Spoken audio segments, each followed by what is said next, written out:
What's up guys, today we're going to be going over the top 10 heavy weapons for Beyond Light, and there'll be a few different categories in this video. First looking at swords, then GLs, then just exotics in general, then finally at clear type weapons.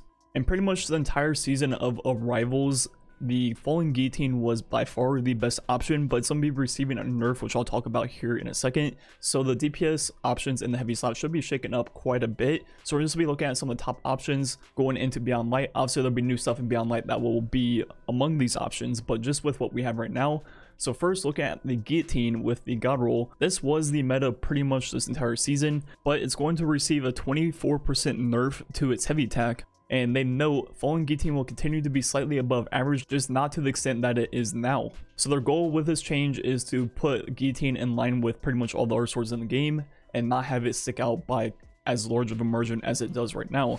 So looking at the damage numbers on Greg with a sword with Whirlwind Blade, looking at the light attacks all the way up to ×5, then a heavy attack with the full ×5 combo, it's gonna hit for a lot of numbers. It's gonna hit for that 14,026 times. So right now the heavy attack does 84,000, but that should be going down by 24%, which should make it just under 64,000. Now looking at the combo of the sword, so 5 light attacks to get ×5, then a heavy attack, that takes a little over 3 seconds, meaning that combo after the nerf should be just under 45,000, which is a lot more in line with other options in the game, which is what their intention seems to be. So now looking at some of the other legendary swords, there are going to be a few different options that are pretty much all identical. For example, Honor's Edge. Then also we have this one from the dungeon, Negative Space. They are both identical in every single way. Pretty much can come with the exact same roll. Both of them have this God roll that I was using on the Guillotine.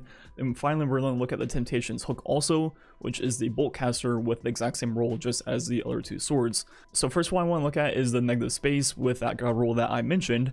And looking at the damage numbers on Greg, the 5 light attacks will do the exact same numbers that the Guillotine was, but the heavy attack is where it'll be different. This one only hits for 5 numbers, 4 of them around 10,000, the one that is 17,000 for a total of 58.8 thousand, so just a few thousand lower than the Guillotine. So as I mentioned, the Guillotine heavy attack is still the best by a slight margin, but the combo on the sword is a lot quicker because the animation of the heavy attack is faster, meaning 48,000 DPS. So this DPS is actually a little bit quicker just because of the fact that the animation is way shorter. Then finally for legendary swords, the Temptations Hook with the exact same roll as the 2 previous swords. The light attacks will actually be different this time because it's a different impact sword. So the light attacks only go up to just under 15,000. Then the heavy attack will hit for this 4.5 thousand damage number 9 times for a total of 40,446, which is quite a bit less than the other 2 swords. And the thing about this heavy attack is not only does it do less damage, it also takes 8 sword ammo, which is twice as much as a normal sword. And that combo takes 3.1 seconds, meaning 33.7 thousand DPS, which is by far lower than the other options so far. Then the final sword I want to take a look at will be Black Talon, which is an exotic, and it has a cool catalyst that is pretty much pointless now. But looking at the damage numbers on the sword, obviously has no whirlwind, so all the light attacks will hit 12.4 thousand. Then the heavy attack, which you do 2 combos like back to back, that entire combo hits for 74,428 damage, which is even more than the Guillotine heavy attack. And unfortunately, the catalyst on this weapon is pretty much useless now because when you guard, you take some of your energy, which then means your heavy attacks do no damage. And now looking at the combo for Black Talon, you're going to start off with heavy attacks this time because there's no Whirlwind Blade, and you're going to finish it with a heavy attack after doing light attacks. And that entire combo does roughly 46,000 DPS, which is right in between the Guillotine than the regular sword I tested earlier. So it seems going into Beyond Light will actually have a few different options for swords. If you need ad clear, Guillotine will be the best. If it's a long boss fight, something like the Negative Space will be the best. Then if you need range, you could even use something like Black Talon. So there's actually going to be options in Beyond Light, and I don't think Guillotine will be like the must pick. Now moving on to the next category, which will be grenade launchers. First with Anarchy. At this point, I'm pretty sure you guys know what Anarchy is used for. It's really good for ad clear. It's really good at a combo with some special weapons, for example, snipers, and also the first and last out slug shotgun I showed off yesterday. And Anarchy paired with those special weapons are a really good combo for DPS. For example, the first and last out combo is roughly 53,000 DPS, which is really good. Then for legendary grenade launchers, there is the Interference, which I've made multiple videos on this GL. There's all kinds of really good rolls. For example, you can get full court clown cartridge and spike grenades, which I don't have myself. I've made videos on this GL multiple times showing off the DPS numbers of all the different perks, but the one I want to show off that I haven't spoken about before is this one from the Emerald Engrams this season. And what makes this one special is the fact that it has Pulse Monitor, which automatically reloads the magazine and improves weapon handling when critically wounded. even when this weapon is stowed. So if we go ahead and take this GL to Greg, looking at the damage numbers on him, it's gonna hit for roughly like 16.3 thousand. Then if we look at 1 mag DPS, it's gonna take 1.6 seconds, meaning 49.5 thousand DPS over that 1 mag. And GLs usually have really high burst DPS, but when you have to reload, that is when they usually fall off quite a bit. So if we go ahead and throw in 1 reload, it's gonna drop off quite a bit, taking 5.4 seconds, meaning DPS falls all the way to 30,000, which makes it not that usable. But the thing that makes this GL special compared to the rest is that pulse monitor, and what you can do is place a well radiance, and you can shoot your first 4 shots, then on your 5th one you're going to want to shoot straight at your feet, which will hurt you, and reload the magazine with pulse monitor, meaning the 2 mag DPS of this weapon is still over 40,000, which is a lot more usable than if you have to reload. And the final GL I want to show off in this video will be Prospector, which is exotic. Shooting at Greg, it's going to hit a bunch of numbers and have a little bit of a tick burn damage. Adding all those things up, it's roughly 17,000. And now looking at the rate of fire of 1 magazine, so 8 shots with full auto, takes 2.6 seconds, meaning DPS is 53.8 thousand, which is really good, among the best things in the video so far.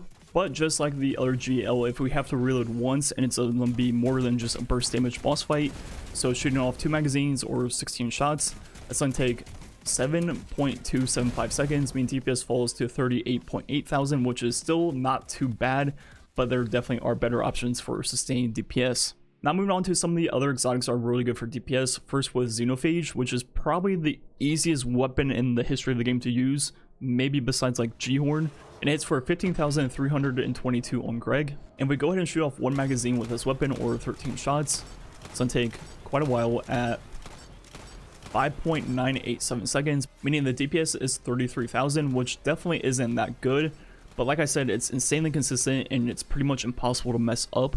And continuing with that type of weapon, we also have 1000 Voices, which is the raid exotic from Last Wish, and it's gonna be very similar to the Xenophage, where it's gonna be explosion damage, and it's gonna be really hard to like mess up with this weapon. It's gonna hit for a bunch of numbers on Greg for a total of 65.5 thousand per shot. And we look at 1 mag DPS, so 4 shots, it's gonna take quite a while, including the charge rate of the first shot. It's gonna take 6.857 seconds, meaning 38.2 thousand DPS, so a little bit higher than Xenophage. But the issue with this one is you're gonna run out of ammo very quickly, so depending on how long the boss fight is, one might be better than the other. Then finally, if you're fighting a boss with a really good crit modifier, you can use something like Whisper the Worm, which is the exotic sniper with Whisper Breathing, and it's gonna hit for 28,202 on Greg. It also has White Nail, which means you don't have to reload as long as you hit all of your shots. And looking at the rate of fire of this weapon, shooting off 6 shots and not having to reload because of White Nail, that took 3.98 seconds, meaning DPS is 42.5 thousand. This weapon did get hit by that sniper nerf quite a bit, but it's still a pretty consistent number if you're fighting a boss with a crit spot. And the final category in this video will be like ad clear power weapons. And there's pretty much only one LMG that's not being sunset, and that is the Seraph LMG. Unfortunately, you can't even farm for this weapon anymore. You gotta get it during the season it came out. And it has a lot of really cool rolls I'm showing off on screen right now. And what makes this LMG extremely good for ad clear is the fact that it's a Seraph weapon, which means when you pair it with something like Global Reach, you can create Warmind cells. So not only are LMGs really good for ad clear in general, it also creates Warmind cells, which will then nuke the entire room. So you take one of the best type of ad clear weapons, then add in the best ad clear mod in the game. Yeah, it's a pretty good combo. Unfortunately, you just can't get any more, so if you don't have it, you're kind of out of luck. Then for other ad clear power weapons, they're pretty much just the exotics. For example, Tractor Cannon. Then you also have something like Coil. You could use something like 1000 Voices still for ad clear, especially with Wrath of Rasputin and create Warmind cells. Then you could also use something like Thunder Lord, which is one of the better LMGs for ad clear. And finally, you could even use Deathbringer, which I talked about in my Rocket video, which actually is not that bad for DPS also. So overall, after looking at all these different options, I think swords will still be a meta pick once you're on light level and you're just kind of playing the game to play the game. But for things like raids or when you're under light, I think that's when something like Xenophage or 1K or even Whisper the Worm will be kind of like the go-to picks. And I can also see the Anarchy plus the Slug Shotguns. I can see that combo being really good for up close. That combo should be a little bit better than swords, especially after the Guillotine nerf. But for just general gameplay, I still see swords being one of the most used options. Then for raids, I still foresee things like Xenophage or 1K being the option. And honestly, I'll probably be using one of those two options Emeralds first. Anyways, let me know which power weapon you're taking into Beyond Light. Anyways, thanks for watching. Catch you guys next time.